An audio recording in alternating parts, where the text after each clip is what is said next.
iOS 17.2 is a way better update than people are giving Apple credit for. It adds a ton of new features and settings that make your life easier and more fun sometimes. And isn't that the whole point of having a smartphone? First off, shared passwords and passkeys. This is an awesome new feature, and at first I thought, I'm not gonna share my passwords, but then I realized I already am sharing my passwords for certain accounts. You might be too. And this is gonna eliminate those text messages where it's, what is the password again? I forgot. Here we go. I'll open settings, and then scroll down to passwords. And tap on that, Face ID. Now I see the share passwords with family, and the truth is it could be anybody, not just your family. I'll tap get started and continue. And we'll stick with family passwords, why not? And I'll add a person, and I'm going to add John Upphone, my fake son, and I'll tap add. All right, so now we have a group, we've got me, we've got John, and we'll click create, or we'll tap create. Update devices to access shared passwords. It's pretty self-explanatory. We may not be sharing our passwords with you, but if you'd like us to share our PDF guides with you that walk you through all the settings in this video and others, click the join button below this video and check out Payette Forward channel memberships. Next up, a setting that's kind of like the Mr. Clean of settings. It's gonna help you keep your iPhone clean. Let's tap back to family passwords, back to the main passwords page, and tap on password options. And then turn on clean up automatically underneath verification codes. I know that you, like me, probably get a lot of those 6-digit or now 7-digit passcodes in your text messages and also via email. This deletes them after you use them, as long as you're autofilling them using your iPhone. And that's really cool. Now your entire Messages app isn't gonna fill up with messages like these. My mom sometimes thinks she's gonna get hacked if somebody sees this number, but the whole point is that you can't get hacked with a one-time passcode. Before we get to a super important camera setting, next we're gonna talk about a really cool camera trick that's gonna help you clear storage space on your iPhone. Let's head back to the Settings app. I'll open that up and we're gonna scroll down to Camera, first step, and this little cool trick. Tap on Camera and then tap on Formats. And you have to make sure that Apple ProRes is turned on. So we're gonna turn on that setting. That's why this belongs in this video. Also, you probably don't need to use ProRes all the time. I wouldn't recommend it. I'll close this and open the Camera app. And then I'm gonna tap over to Video. Right now, beautiful video of the table, but this will still work. I'll tap this little ProRes HDR with the slash through it to remove that slash. And now I can see the max amount of time, 13 minutes, I can record ProRes on my 256 gigabyte iPhone. That's how big those files are. But I can tap free resources here. And then it says freeing resources. This is just clearing up storage space on your iPhone. This is really cool. And now it says max time 14 minutes. What? And then a link to storage settings. Sometimes you have to tap it more than once to free up all the space that you can. But if we head to the bottom here, you can see my system data is now 3.71 gigabytes, and I've seen it be a lot bigger than that before. And by the way, if you're looking for other ways to remove system data from your phone, check out our other video about that. But now on to this awesome camera feature. I'll tap on Camera, and then I'll tap Record Video, scroll to the bottom, and this is a new feature, Lock White Balance. Let's turn that on. What the heck is white balance and why is it important, you ask?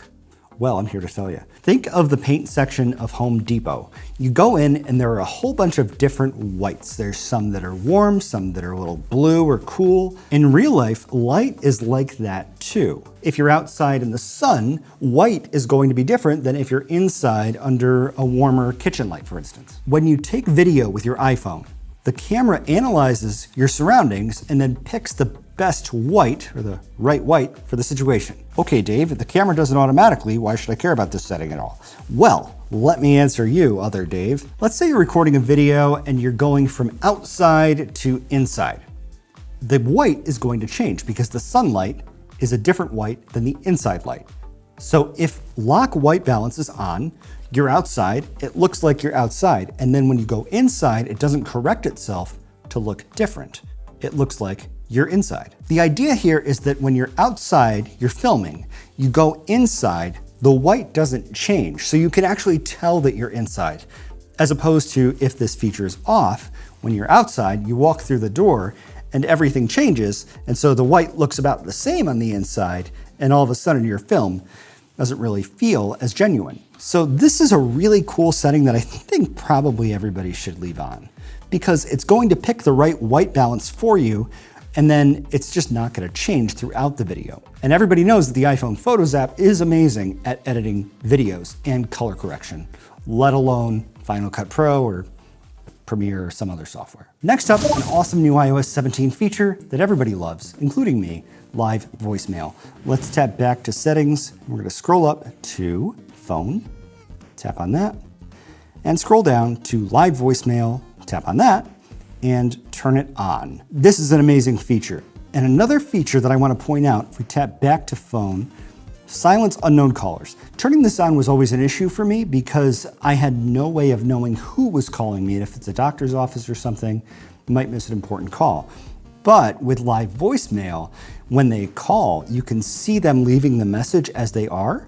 So Apple has brought the answering machine back into the 21st century. Thank you, Apple. Let's see how live voicemail works. Hey Dave, I just found these amazing free PDFs of the settings that I should turn on and off to get the most out of my phone. All I had to do was join the Payette YouTube channel by clicking the join button down below. Next up, let's talk about sharing. AirTags are great, but they're not perfect. The range of an AirTag is about 30 feet. The range of a Samsung Smart Tag is over 400 feet, but we're not here to compare apples to Samsungs. Let's hop into the Find My app and take a look at these settings.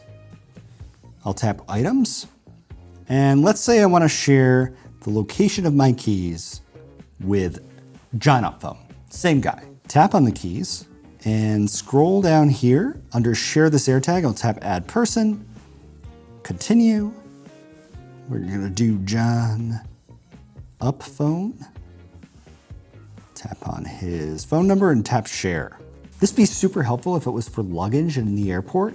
You're getting off the plane and you have to go to the bathroom because you've been holding it for 4 hours. And your parents are there to pick you up, but they don't want to wait around. So dad's at the carousel picking up your bag. Super useful. Next up, a cool feature that's designed to protect your eyesight, but that a lot of people are having issues with, especially people who don't have the best vision in the world. We'll tap back to settings. We're gonna scroll up. Well, I just moved the whole damn phone.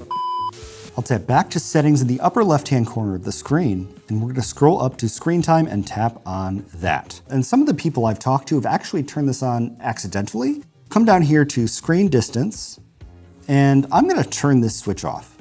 The people I've talked to that find this annoying are people who wear glasses, or people who don't have the best vision, especially at night. When they're in bed, they're holding the phone up to their face to be able to actually read easily without eye strain, but then the phone is saying it's too close to your face. Is having this switch turned off going to harm you? Well, it says down here that it's going to reduce the risk of myopia in children. So if you're an adult, I don't think it's probably worth the annoyance of having it say to move your phone away from your face. For kids, maybe it's a different story. I am not a doctor. Next awesome iOS 17 feature you have to turn on because it's fun, it's beautiful, it's Apple. Turn on contact posters. Let's head back to settings. Oh wait, we're not gonna talk about that in this video, but we do talk about it as the second thing in our video about the top 3 new iOS 17 features. Go watch it now. We'll see you there.